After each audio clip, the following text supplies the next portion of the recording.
మాజీ మంత్రి YSR Congress party senior నాయకుడు జోగి రమేష్ గారిని అన్యాయంగా నకిలీ మద్యం కేసులో ఇరికించి ఈరోజు నెల్లూరు సెంట్రల్ జైలుకు తరలించడం జరిగింది. నిజంగా ఈరోజు ప్రజలు ఆశ్చర్యపోయేటువంటి పరిస్థితి.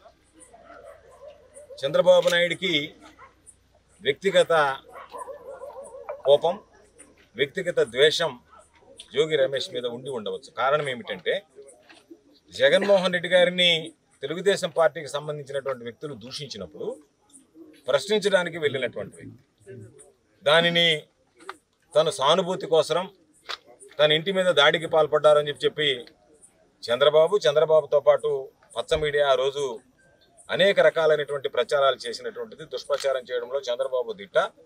అందులో భాగంగా ఆ రోజు ఆ విధంగా ప్రచారం చేసి సానుభూతి సంపాదించుకోవడానికి ప్రయత్నం చేశాడు.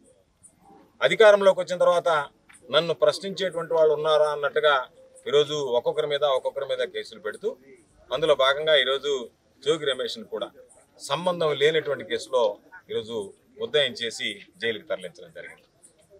చంద్రబాబు ఏ వ్యక్తికైతే తమ్మళ్లపల్లి నియోజకవర్గంలో బీఫామ్ ఇచ్చాడో ఆ వ్యక్తి ముద్దాయిని తేలిన తర్వాత ఆ వ్యక్తిని తీసుకుని వచ్చి ఆ వ్యక్తి నోరు తెరిస్తే చంద్రబాబు నాయుడు, లోకేష్ నాయుడు గుట్టు రట్టు అవుతుంది కాబట్టి వాళ్ళని ఇతర దేశాల్లో దాచేసి జనార్దన్ రావు అనేటువంటి వ్యక్తిని తీసుకొచ్చి ఏమీ లేకుండా నోటి మాటలతో ఒక వీడియో విడుదల చేసి ఆ వీడియో ఆధారంగా ఈరోజు జోగి రమేష్ని అరెస్ట్ చేయడం జరిగింది.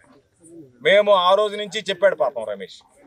ఏమని చెప్పాడంటే, నాకు సంబంధం లేదు, దానికి నేను దేనికైనా సిద్ధం, మీరు వచ్చి ప్రమాణం చేస్తారా, నన్ను ప్రమాణం చేయమంటారా అంటే చంద్రబాబు కానీ తెలుగుదేశం పార్టీకి సంబంధించినటువంటి వ్యక్తులు ఎవరు కూడా చెల్లించినటువంటి పరిస్థితి లేదు. అటువంటి నేపథ్యంలో మీరు ఊరకున్నా నా మీద మీరు మోపినటువంటి అభాండానికి నేను ప్రమాణం చేస్తానని చెప్పి దుర్గామాత దగ్గర ప్రమాణం చేయడం జరిగింది, కుటుంబ సభ్యులందరితో కలిసి వెళ్ళి.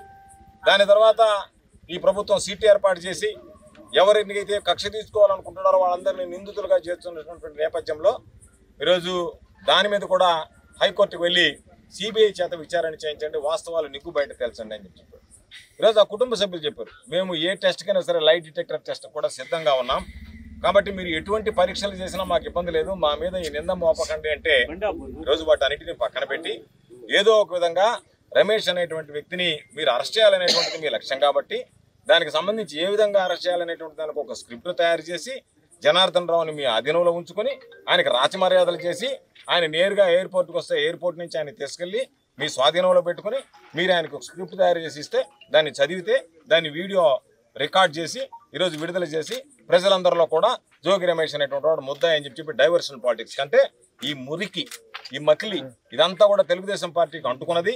మొలకల చెరువులో జరిగినటువంటి సంఘటనతో తెలుగుదేశం పార్టీ వాళ్ళు ఈరోజు నకిలీ మద్యంతో ప్రజల ప్రాణాలు తీస్తున్నారు అని చెప్పనని ఈరోజు ప్రజలందరూ ఈ సమాజం అంతా కూడా గుర్తించింది. కాబట్టి దాని నుంచి ఏ విధంగా బయటపడాలనేటువంటి ఆలోచనతో వైఎస్ఆర్ కాంగ్రెస్ పార్టీ ఖండించాలనేటువంటిది ఇది ఒక మొదటి ప్లాను.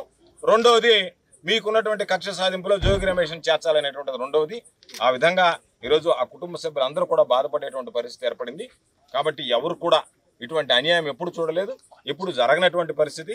కాబట్టి చంద్రబాబు నాయుడు గుర్తుంచుకోవాల్సింది ఈరోజు ప్రజల్లో ఏ విధంగా ఉంది అంటే అన్యాయంగా అక్రమమైనటువంటి కేసులో జోగి రమేష్ని ఇరికించారనేటువంటి బాధ ఉంది. ఈరోజు మేము, నాతో పాటు సోదరుడు చంద్రశేఖర్ రెడ్డి, వైఎస్ఆర్ కాంగ్రెస్ పార్టీకి సంబంధించినటువంటి నాయకులను కలిసాం. ధైర్యంగా ఉన్నాడు, ఏమీ జోగి రమేష్ చెక్కు చెదరలేదు. కాబట్టి ఇటువంటి వాటిని ఎదుర్కోవడానికి మానసికంగా, శారీరకంగా వైఎస్ఆర్ కాంగ్రెస్ పార్టీ శ్రేణులు సిద్ధంగా ఉన్నారు. అందులో భాగంగా ఈరోజు అక్కడ నుంచి ఇబ్బందులు పెడుతూ ఒక డొక్కు జీబులో తీసుకొచ్చి ఈరోజు అంటే ఒక పైశాచికమైనటువంటి ఆనందం పొందాలనేటువంటి ఆలోచన తప్ప ఈరోజు ఒక మంత్రిగా పనిచేసినటువంటి వ్యక్తిని ఇక్కడికి తీసుకురావడం ఏదో ఉగ్రవాది వచ్చినట్టుగా మేమందరం ఏదో ఆయన్ని పాపం బలవంతంగా ఏదన్నా హెలికాప్టర్లు ఎక్కించుకొని ఎగరేసుకొని పోతాం అన్నట్టుగా జిల్లాలో ఉన్నటువంటి టౌన్లో ఉన్నటువంటి సిఐలు, ఎస్ఐలు, పోలీసులు అందరూ లాఠీలు పట్టుకొని తీసుకొచ్చి నిలబడ్డాం. ఇవన్నీ చూస్తుంటే ఏమనిపిస్తుందంటే మీరు చేసేది ఏమైనా సరే ఒక భయానకమైనటువంటి వాతావరణం సృష్టించాలా, వైఎస్ఆర్ కాంగ్రెస్ పార్టీ శ్రేణులకి ఏదో దడ పుట్టించాలా, వాళ్ళని భయపెట్టాలనేటువంటి ఆలోచన లక్ష్యంతో పనిచేస్తున్నారు. వైఎస్ఆర్ కాంగ్రెస్ పార్టీ ఇటువంటి వాటికి జగన్మోహన్ రెడ్డి గారి నాయకత్వంలో పనిచేసేటువంటి పార్టీ. చంద్రబాబు నాయుడు లాగా ఒక పిరికి వాడి చేతిలో, ఒక పిరికి నాయకుడి చేతిలో పనిచేసేటువంటి పార్టీ కాదు. అధికారం ఉంటేనే చంద్రబాబు నాయుడు అనేటువంటి వ్యక్తి, లోకేష్ నాయుడు అనేటువంటి వ్యక్తి. అధికారం లేకపోతే కేర్ ఆఫ్ హైదరాబాద్, ఈసారి కేర్ ఆఫ్ యునైటెడ్ అరబిక్ ఎమిరేట్సా, కేర్ ఆఫ్ ఆస్ట్రేలియానా, కేర్ ఆఫ్ సింగపూర్ అనేటువంటిది చూసుకోవాల్సినటువంటి పరిస్థితి.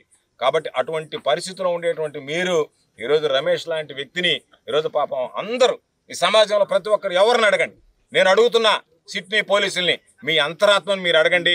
మీ అంతరాత్మను మీరు అడిగితే అతను దోషాన్ని నిర్దోష అనేటువంటి తెలియటువంటి పరిస్థితి ఉంటుంది. కాబట్టి అటువంటి నేపథ్యంలో ఈరోజు అరెస్ట్ చేయడం అన్యాయం. ఈ అక్రమ అరెస్టును ఖండిస్తున్నాం. జగన్మోహన్ రెడ్డి గారి నాయకత్వంలో వైఎస్ఆర్ కాంగ్రెస్ పార్టీ శ్రేణులు అన్నీ కూడా ఈరోజు ఎవరినైతే మీరు అరెస్ట్ చేస్తున్నారో, జోగి రమేష్ తమ్ముడిని, రాముని, ఇద్దరిని కూడా అరెస్ట్ చేసి తీసుకురావడం జరిగింది. వైఎస్ఆర్ కాంగ్రెస్ పార్టీ శ్రేణులు అందరూ కూడా వాళ్ళ వెంట ఉంటాం. ఎప్పుడు కూడా ఎవరికి ఏ కష్టం వచ్చినా సరే వైఎస్ఆర్ కాంగ్రెస్ పార్టీ మీరు ఎన్ని ఇబ్బందులు పెట్టినా మా నాయకులు మనోధైర్యంతో ఎదుర్కోవడానికి కార్యకర్తలు సిద్ధంగా ఉన్నారు. వైఎస్ఆర్ కాంగ్రెస్ పార్టీ కుటుంబం మొత్తం వాళ్ళకి సిద్ధంగా, వాళ్ళకి అండదండలు అందిస్తాం, వాళ్ళకి తోడుగా నిలుస్తాం, సంపూర్ణమైనటువంటి సహాయ సహకారాలు అందిస్తాం, వాళ్ళలో ధైర్యాన్ని నింపుతామని చెప్పి ఈ సందర్భంగా తెలియజేస్తూ, పాపం ఈరోజు మన వ్యక్తిని, మన కుటుంబంలో ఉండేటువంటి వాడిని ఒకటి అరెస్ట్ చేశారు అని చెప్తే తెలిసి తెలియనివంతగా ఎవరికి తెలియకుండా ఈరోజు రహస్యంగా జోగి రమేష్ను తరలిస్తున్నటువంటి వార్త తెలుసుకుని మేము ఇక్కడ బయలుదేరి వస్తుంటే, నేను సోదరుడు చంద్రశేఖర్ రెడ్డితో పాటు ఈరోజు దానికి సంబంధించినటువంటి వెంకటశేషయ్య ముందుగానే వచ్చి ఇక్కడ నిలబడ్డాడు. మాజీ జడ్పీటీసీ సభ్యులు ఈరోజు వందలాది మంది కార్యకర్తలు తరలిచ్చి ఆవేదన వెలిబుచ్చారు. వాళ్ళందరినీ కూడా నిర్బంధించడం, నిరోధించడం, కనీసం చూడడానికి కూడా వీలేదు అన్నట్టుగా, ఏదో మనం బ్రిటిష్ పాలనలో ఉన్నామా, భారతదేశానికి స్వాతంత్రం వచ్చి ప్రజాస్వామ్య పాలనలో ఉన్నామా కూడా ఆంధ్ర రాష్ట్రంలో అర్థం కానటువంటి దుస్థితిలో ఉన్నాం. అటువంటి నేపథ్యంలో ఈరోజు ఈ ప్రభుత్వం తీసుకునేటువంటి విధానాలు చంద్రబాబు నాయుడు ఒకటే గుర్తుంచుకోవాలి, ఆకాశం మీద ఉమ్మేస్తే తిరిగి నీ ముఖం మీద పడుతుంది అనేటువంటి విషయాన్ని గమనిస్తే మంచిదని చెప్పి ఈ సందర్భంగా హితవు చెప్తూ, రాబోయేటువంటి రోజుల్లో మీ పైశాచిక ఆనందానికి భగవంతుడు ఉన్నాడు, ప్రజలు ఉన్నారు, ప్రజలు గమనిస్తున్నారు. తప్పనిసరిగా భారీ మూల్యం చెల్లించుకోవాల్సినటువంటి పరిస్థితి ఏర్పడుతుంది. దాని పర్యవసానమే చంద్రబాబు నాయుడు కాలు పెట్టినప్పటి నుంచి ఈరోజు చంద్రబాబు నాయుడు పాదం కరువు పాదం అని చెప్పి రైతులు అంటారు. కరువు పాదం కాకుండా అరిష్ట పాదంగా కూడా మారింది. ఈరోజు వందలాది మంది చనిపోయేటువంటి పరిస్థితి ఏర్పడింది.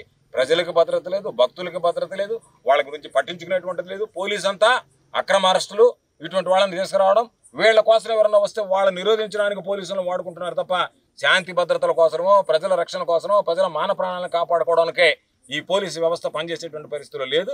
ఈరోజు పూర్తిగా మేము ప్రభుత్వానికి దాసోహం అన్నట్టుగా తయారై ఈరోజు దానికి సంబంధించినటువంటి దాంట్లో వాళ్ళకు కొమ్ము కాస్తూ, వాళ్ళ చుట్టూ తిరుగుతూ, వాళ్ళకు భద్రత కల్పిస్తూ, వాళ్ళు చెప్పినటువంటి వ్యక్తుల మీద దాడులు చేస్తూ, వాళ్ళు చెప్పినటువంటి వ్యక్తులను అరెస్ట్ చేస్తూ, వాళ్ళని తీసుకొచ్చి జైల్లో పెట్టడానికి తప్ప ఈరోజు ఇంత దురదృష్టకరమైనటువంటి సంఘటనలు జరుగుతున్నాయంటే ఇది పోలీసు వైఫల్యం, శాంతి భద్రతల వైఫల్యం. వాటన్నిటిని గాలికి వదిలే చంద్రబాబు కక్ష సాధింపులకే పాల్పడుతున్నాడు.